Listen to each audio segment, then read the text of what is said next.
Oi, você aqui é a professora Érica? Eu sou, e você é a Júlia? Isso, prazer. Esse aqui é o Pedro, ele também é aluno do SEJA. E a gente está fazendo um trabalho sobre sociologia. Você pode ajudar a gente? Eu posso, sim. Vamos sentar ali naquele banco para conversar um pouquinho? Vamos. Então tá bom. Bom, e para começar, a gente precisa saber o que é sociologia. Bom, sociologia é uma ciência humana, assim como a história, a geografia, a antropologia. Ela se preocupa em estudar o viver em sociedade. Como é que as pessoas se relacionam com o coletivo e com cada um dos grupos dos quais fazem parte. Também as relações de trabalho, os posicionamentos políticos, todos são temas da sociologia. É muito importante para a sociologia compreender os contrastes sociais. Como é que convive a miséria e a pobreza de uns, o luxo e a riqueza dos outros. E construir um pensamento crítico sobre essas questões. E quando a sociologia nasceu? Bom, a sociologia nasceu no século XIX, mas ela é resultado de um processo bem anterior, que foram as transformações da Revolução Industrial no século XVIII. Eu vou dar uma aula agora. Vamos comigo? Vamos lá. Eu tenho uns vídeos aqui comigo que podem ajudar a gente a compreender um pouco como era a sociedade naquele tempo e todas as transformações que foram acontecendo. No feudalismo, a maior parte das pessoas trabalhava com a terra e tudo que envolvia a vida no campo. Com a invenção e o aperfeiçoamento da máquina a vapor a partir da segunda metade do século XVIII, tudo mudou. Os pequenos proprietários rurais e os artesãos independentes foram desaparecendo. Muitos deles migraram para cidades industriais onde estavam as novas fábricas. A cidade de Manchester, na Inglaterra, é um bom exemplo da mudança rápida que aconteceu. Em 50 anos, a população aumentou de 70 mil habitantes para 300 mil.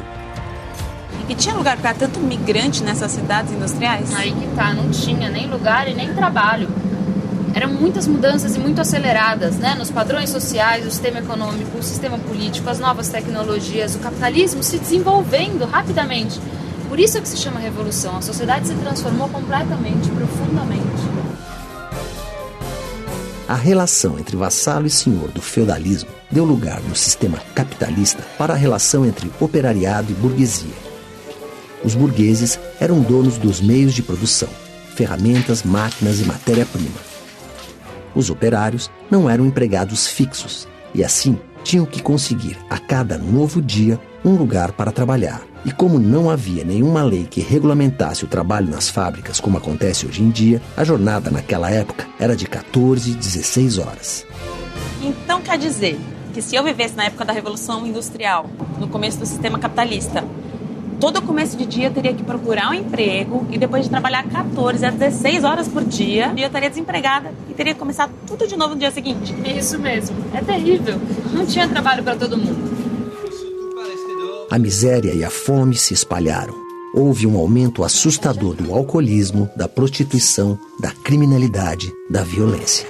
A falta de higiene provocou epidemias de tifo e cólera que mataram boa parte da população. Todos esses problemas que marcaram o desenvolvimento da sociedade capitalista naquele tempo levaram ao surgimento da sociologia, como uma ciência que buscava compreender essa nova realidade. Um dos primeiros pensadores sobre isso foi o filósofo alemão Karl Marx. Ele viveu durante a Revolução Industrial muito próximo a todos esses acontecimentos. Eu já li sobre Marx. Já? Pois a aula que eu vou dar hoje é sobre ele. Legal. Bom dia, tudo bom? Gente, isso aqui é a Júlia, esse é o Pedro, que eles estão fazendo um vídeo sobre a sociologia. E a aula de hoje é sobre o Karl Marx. O Marx foi um dos mais importantes pensadores das questões sociais. É por isso que a contribuição dele para a sociologia é também tão importante, né? A Júlia vai contar um pouquinho o que ela sabe pra gente sobre ele. Eu sei que quando ele nasceu, no século XIX, a Revolução Industrial já tinha começado. E que, apesar do Karl Marx ser alemão, ele viveu a maior parte da vida dele na Grã-Bretanha. É isso mesmo, né? E foi lá na Grã-Bretanha que começou a Revolução Industrial. Então, imaginam, ele estava no centro daqueles acontecimentos, né? Observando de perto a condição de vida dos operários. A remuneração era péssima, a jornada de trabalho super extensas, as condições de trabalho também eram horríveis. E ele buscou compreender as características dessa forma de exploração do capitalismo. Foi aí que ele desenvolveu a teoria sobre a luta de classes. A gente vai ver agora um vídeo com o professor Rui Braga, que ele explica um pouquinho mais sobre isso pra gente, tá bom?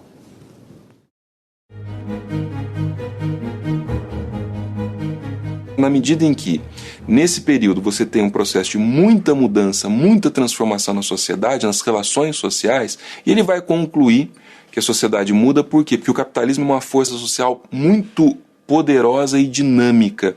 E no centro dessa força social, ele vai localizar uma contradição, um conflito. Por um lado, aqueles que são os proprietários dos meios de produção, os capitalistas, os burgueses, e por outro lado, a massa do povo, a plebe empobrecida das cidades, os proletários, né, aqueles que não têm propriedade nenhuma a não ser os próprios filhos, a sua prole, né, e os trabalhadores da indústria.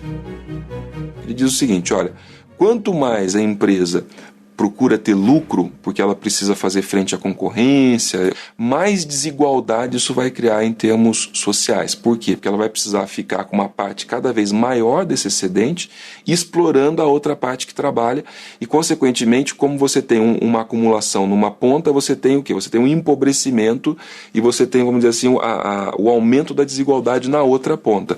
E é isso que ele chama de contradição social do capitalismo. Alguns vão ficando cada vez mais ricos e outros vão ficando cada vez mais pobres, e isso aí vai esgarçando o tecido social. Esgarçando no sentido de aumentar a desigualdade e aumentar a tensão social. Isso criava uma espécie de conflito ou luta, que ele identifica como sendo o motor da sociedade capitalista, aquilo que a gente pode chamar de luta de classes. Então o pensamento do Marx é um pensamento que nós costumamos dizer, né, um pensamento de emancipação.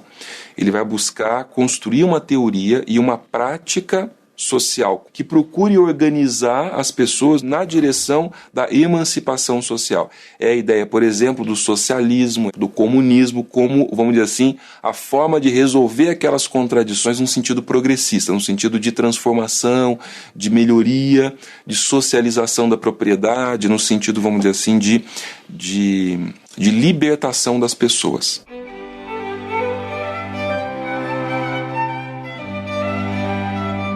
Bem, esse daqui é o Capital, que é considerada a obra-prima de Marx, ou seja, ele passou muitos anos da vida dele escrevendo, reescrevendo. Na verdade, esse é o livro 1, porque o Capital é composto de 3 livros. E o que é curioso dessa obra, enfim, além do fato dela ser uma obra gigantesca, considerada muito complexa, é que o Marx ele não terminou, ele não conseguiu, vamos dizer assim, publicar o Capital em vida. Ele apenas publicou o livro 1, que é esse daqui, que é de fato o livro que ele, vamos dizer assim, revisou, que ele fez os acertos, os ajustes, e inspirou a Revolução de Outubro de 17, chamada Revolução Russa, a Revolução Bolchevique. Tem esse texto aqui, que é o texto chamado Manuscrito Econômico Filosófico de 44, que é a primeira vez que o Marx se interessa por economia política, ou seja, ele vai ler os clássicos da economia política, em especial Adam Smith, né?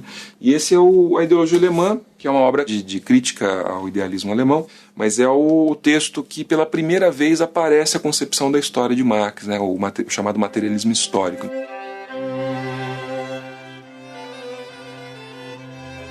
E aí, gente, gostaram de conhecer um pouco mais sobre o pensamento de Karl Marx? Mas e os outros pensadores clássicos da sociologia? Então, esse é o nosso próximo assunto. Você não pode deixar de ver o vídeo. Estaremos juntos novamente para conhecer mais sobre a sociologia. Até lá!